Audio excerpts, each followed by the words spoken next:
So what makes a state a red state or a blue state? This website, 270towin.com, allows you to look at the history of each state and how they voted for presidents. So I've got right now pulled up the state of Texas, and if you look at Texas's voting history, you see that every year going back to 1980, the state has gone for a Republican.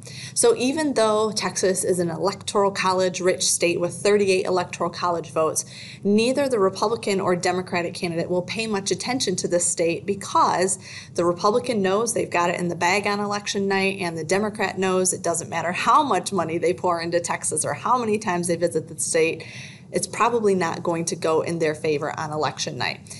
Contrast that to a state like Ohio. If you look at Ohio's voting history, you'll see that sometimes it votes Republican, sometimes it votes Democrat, going back to 1980.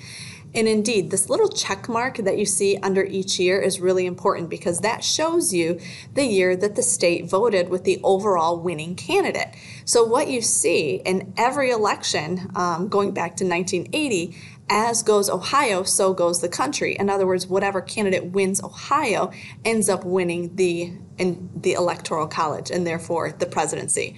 So this should give you an indication of why Ohio is such an important swing state in any presidential election.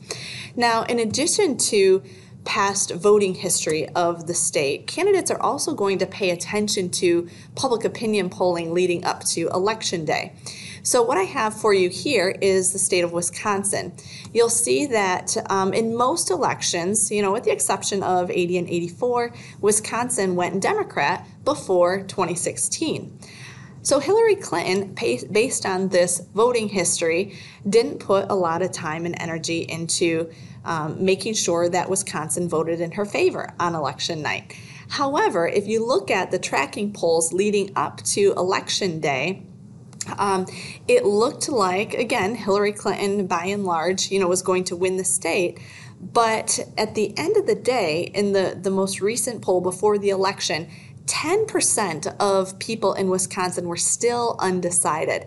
That should have been an indication to Hillary Clinton that this wasn't a slam dunk for her, that she probably should not have pulled her campaign out of Wisconsin at the last minute and devoted her resources elsewhere. At the end of the night, on election night, Wisconsin went for Donald Trump, which of course was a huge disappointment to the Clinton campaign.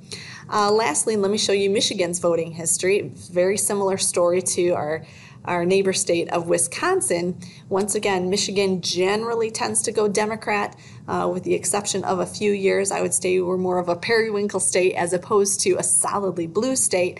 Nonetheless, a huge disappointment for Hillary Clinton in that Donald Trump was able to capture the state in 2016.